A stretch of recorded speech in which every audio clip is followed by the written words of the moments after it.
لو وہ جانے باہر آ گئے۔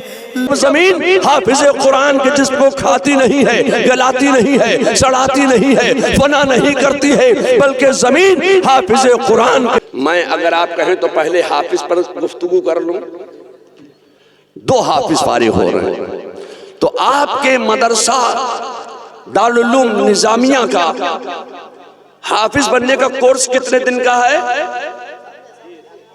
3 سال کا کورس ہے حافظ بننے کا۔ آپ نے اپنے بچے کو دارالعلوم نظامیہ قطب گنج میں داخل کر دیا، 3 سال میں وہ حافظ ہو گیا۔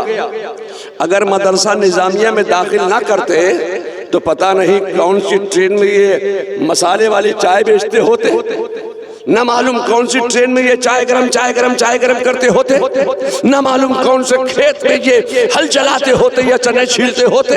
یہ مدرسے کا کمال ہے، یہ میرے مصطفیٰ کی نظر کا کمال ہے کہ آپ نے دارالعلوم نظامیہ میں داخل کر دیا، 3 سال میں وہ حافظ ہو گیا۔ اس 3 سال کا کمال یہ ہے، مدرسہ قطب گنج کا دارالعلوم نظامیہ کا کمال یہ ہے کہ 3 سال میں ان کے اساتذہ نے حافظ قرآن بنا دیا۔ حافظ قرآن بچہ ہو گیا آپ کا، تو بچے کا مقام کیا ہو گیا؟ بچے کا مقام یہ ہو گیا، آپ پیچھے ہو گئے، ہم پیچھے ہو گئے، باپ پیچھے ہو گئے، دادا پیچھے ہو گئے، نانا پیچھے ہو گئے، چاچا پیچھے ہو گئے، محلے کے تمام بڑے چھوٹے سب پیچھے ہو گئے، یہ آگے ہو گئے۔ یہ 3 سال کا کمال ہے، یہ مدرسہ نظامیہ کا کمال ہے کہ 3 سال میں وہ آپ کا امام بن گیا، محلے کا امام ہو گیا، مسجد کا امام ہو گیا۔ زندگی میں حافظ قرآن کا یہ حال ہے کہ وہ آپ کا امام ہے۔ ایسا نہیں ہے کہ صرف زندگی ہی میں حافظ قرآن کا کوئی مقام منصب ہے اور انتقال کے بعد نہیں ہے۔ میں آپ سے کہنا چاہتا ہوں کہ آپ کے اس علاقے میں بہت سے ایسے لوگ موجود ہیں جو ایک بات کی بہت تشہیر کرتے ہیں کہ انسان جب زمین میں جاتا ہے تو زمین انسان کے جسم کو گلا دیتی ہے، سڑا دیتی ہے، کھا جاتی ہے، فنا کر دیتی ہے۔ انسان کا جسم زمین میں جاتے ہی مٹی میں مل جاتا ہے۔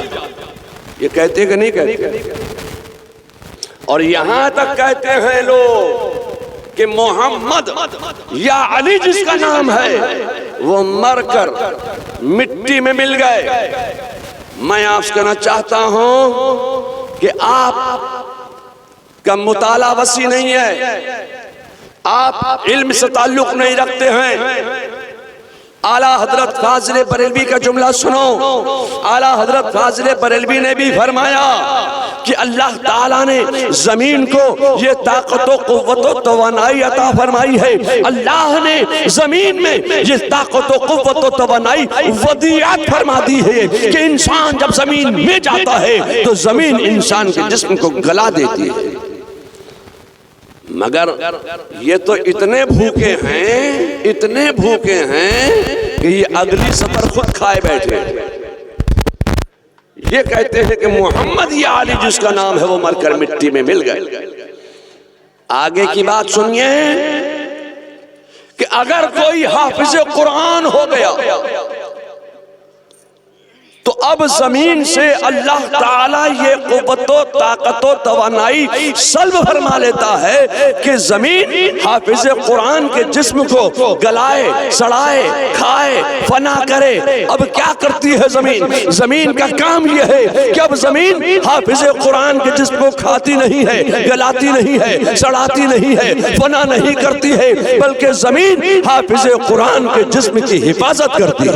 نعرہ تکبیر، نعرہ رسالت، فیضان اعلیٰ حضرت، نعرہ تکبیر۔ زمین حافظ قرآن کے جسم کی حفاظت کرتی ہے۔ لوگوں، میں آپ سے کہنا چاہتا ہوں کہ جب زمین حافظ قرآن کے جسم کی حفاظت کرتی ہے تو صاحب قرآن کا عالم کیا ہوگا؟ بے شک جب زمین حافظ قرآن کے جسم کی حفاظت کر رہی ہے تو صاحب قرآن کا عالم کیا ہوگا؟ صاحب قرآن کے جسم کی زمین کیسی حفاظت کر رہی ہوگی؟ میں آپ سے کہنا چاہتا ہوں کہ زمین کا وہ حصہ جو میرے مصطفیٰ جان رحمت صلی اللہ علیہ وسلم کے مقدس جسم ناز سے مس کر گیا ہے، خدا کی قسم زمین کا وہ حصہ عرش اعظم سے بھی افضل ہو گیا۔ سبحان اللہ، سبحان اللہ، بہت خوب۔ میں تو یہاں تک کہنا چاہتا ہوں کہ جب زمین حافظ قرآن کے جسم کی حفاظت کر رہی ہے تو غوث اعظم کے جسم کی زمین کیسی حفاظت کر رہی ہوگی؟ ایک ولی کامل کے جسم کی زمین کیسی حفاظت کر رہی ہوگی؟ ایک ولی کامل کی زمین کیسی حفاظت کر رہی ہوگی؟ ایک عالم دین کی زمین کیسی حفاظت کر رہی ہوگی؟ میں آپ سے کہنا چاہتا ہوں کہ جب ایک حافظ کے حال کا آپ اندازہ نہیں کر سکتے، جب ایک عالم کے مقام کا آپ اندازہ نہیں کر سکتے تو اعلیٰ حضرت کا منصب کیا ہوگا؟ مفتی اعظم کا عالم کیا ہوگا؟ جب ان کے حال کا اندازہ نہیں کر سکتے تو میرے مصطفیٰ جان رحمت صلی اللہ علیہ وسلم کی زمین کیسی حفاظت کر رہی ہوگی؟ اس کا آپ کو اندازہ بھی نہیں ہے، اس کے حال کا آپ اندازہ بھی نہیں لگا سکتے۔ میں آپ سے کہنا چاہتا ہوں کہ جب صاحب قرآن کے جسم کی زمین حفاظت کر رہی ہے تو صاحب قرآن جس کے بطن مبارک میں، جس کے رحم مبارک میں 9 مہینے تک جلوہ کر رہا ہو، وہ سیدہ طیبہ طاہرہ زاہدہ عابدہ حضرت آمنہ رضی اللہ تعالیٰ عنہ، خدا کی قسم جس کے بطن مبارک میں، جس کے رحم مبارک میں 9 مہینے تک صاحب قرآن جلوہ کر رہا ہے، اس کے جسم کی بھی زمین حفاظت کر رہی ہے۔ اے لوگو، میں آپ سے کہنا چاہتا ہوں کہ حافظ قرآن کے حال کا آپ اندازہ نہیں لگا سکتے تو صاحب قرآن کے حال کا آپ کیا اندازہ لگا سکتے ہیں؟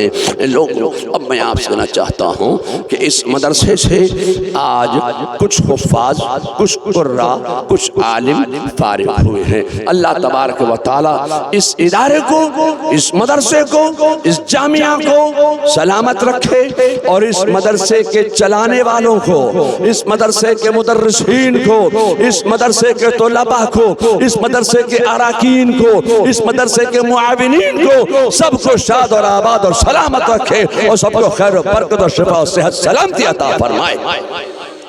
چونکہ وقت کافی ہو گیا ہے، تقریر کا موقع نہیں ہے، تو میں سوچتا یہ ہوں کہ اپنی تقریر کا یہیں اختتام کروں اور اب دستار بندی کا منظر بھی آپ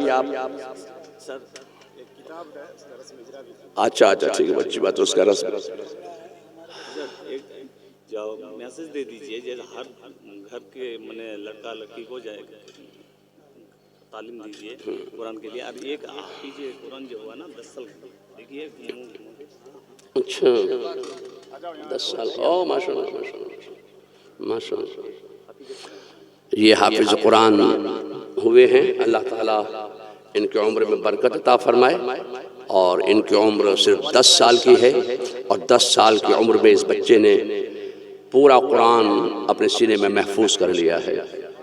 تو آپ بھی اپنے اپنے بچوں کو مدرسے میں تعلیم حاصل کرنے کے لیے، قرآن کی تعلیم حاصل کرنے کے لیے، حدیث کی تعلیم حاصل کرنے کے لیے، علم دین حاصل کرنے کے لیے، اسلامی معلومات کے لیے آپ اپنے بچوں کو ضرور مدرسہ نظامیہ میں تعلیم حاصل کرنے کے لیے بھیجیے۔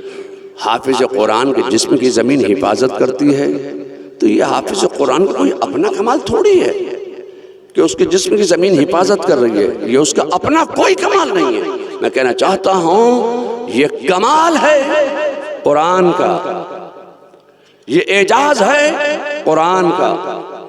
جب قرآن کے 30 پارے سینے میں محفوظ ہو گئے تو زمین سے یہ طاقت و قوت و توانائی سلب کر لی جاتی ہے کہ حافظ قرآن کے جسم و زمین گلائے چڑھائے کھائے یا فنا کرے۔ اب زمین حافظ قرآن کے جسم کی حفاظت کرتی ہے، یہ قرآن کی برکت ہے۔ یہ قرآن کا اعجاز ہے کہ زمین حافظ قرآن کے جسم کی حفاظت کر رہی ہے۔ تو اے لوگو، تم بھی اپنے بچوں کو قرآن کی تعلیم کے لیے مدرسوں میں بھیجو اور عصری تعلیم بھی اپنے بچوں کو دلاؤ۔ اللہ تعالیٰ تمہارے بچوں کو سب کو شفا و سلامتی کے ساتھ علم نافع عطا فرمائے۔